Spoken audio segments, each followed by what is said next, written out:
Hello, everyone. Thank you very much for joining us. As Scott said, my name is Nikou Asgari. I'm the FT's Digital Markets Correspondent, and I am moderating today a panel on the view from the banks on blockchain. And I'm joined here by Eric Saraniecki, co-founder of Digital Asset. So thank you, Eric, for joining us. Thanks for having me. Can you briefly explain what Digital Asset does and how you fit into this ecosystem?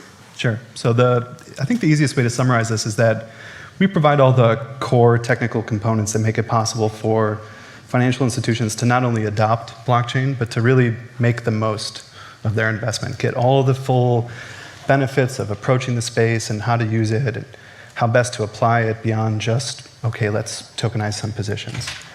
We're lucky enough to boast 9 out of 10 of the largest banks in the world use our software in some shape or form. Our customers are processing in excess of about $1 trillion per month across a broad set of use cases, and we fully anticipate that that'll exceed $1 trillion per day by the end of this year. They do that. We're the creator of a DAML, the smart contract language, and Canton, the privacy-enabled private blockchain. And we're really proud to announce today that us, along with 30 partners, have launched the Canton network, the first interoperable network of networks. So anybody using our technology is perfectly interoperable with any other application and use case in the space, no matter whether they share any infrastructure whatsoever or not.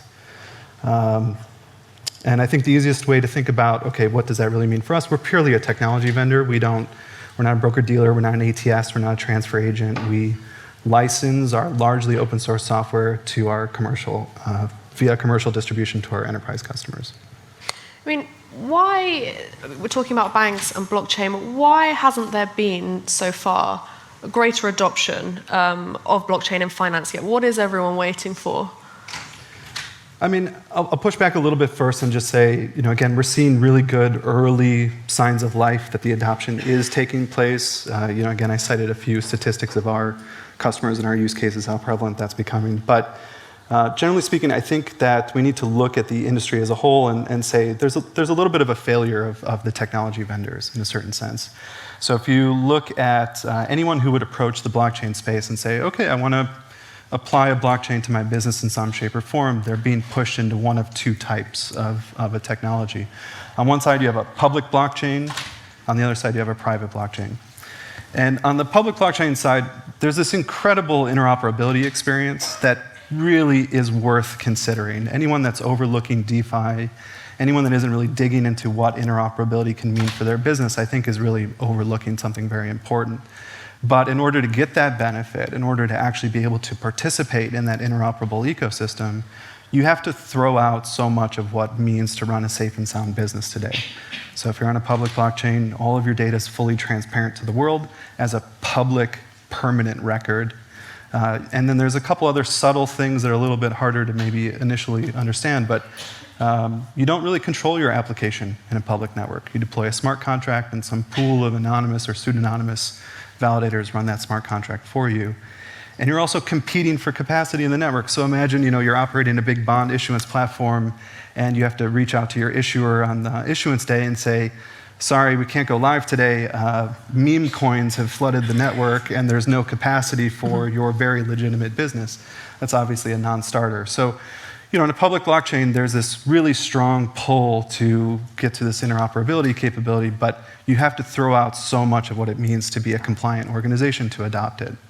And on the flip side, on the private blockchain space, you're clawing back some of those controls. You're able to determine who can connect and under what conditions and what applications can run in that ecosystem.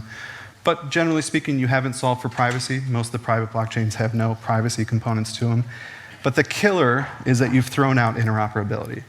When you're on your own little private blockchain island, sure, you can do the way we do interoperability in the markets today.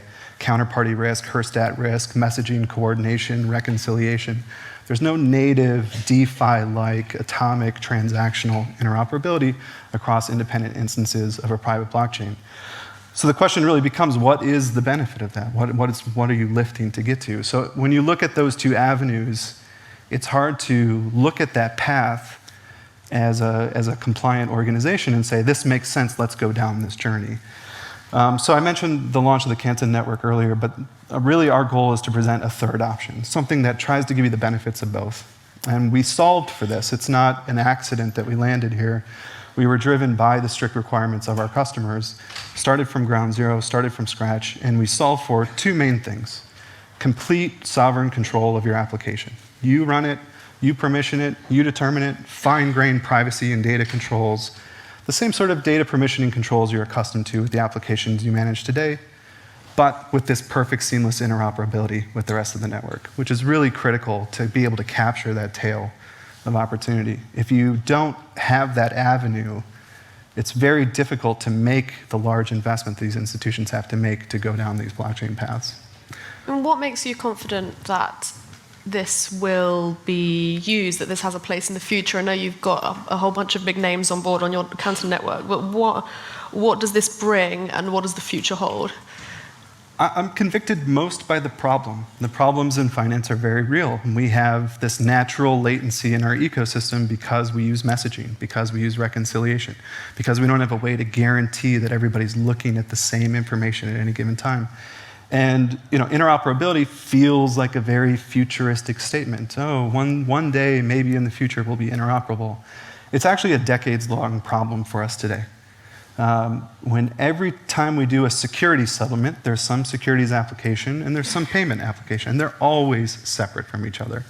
So I'm really convicted that this is a meaningful problem. It costs us untold amounts of money on a regular basis, and it's a tax on society. When I push the button, why doesn't something instantly happen? Because I have this natural latency of the system. So this problem needs to be solved, and blockchains are really the first time that we have a novel technological solution for that problem. And in terms of the use cases of that, I mean, how do you see your network sort of being used, I guess, by SIBO, Goldman, those names that have come on board? I think the past 18 months have been really interesting because we've seen a real meaningful change in the exploration in the market. I'd say it used to be really broad. People were looking kind of any sort of thing under the sun.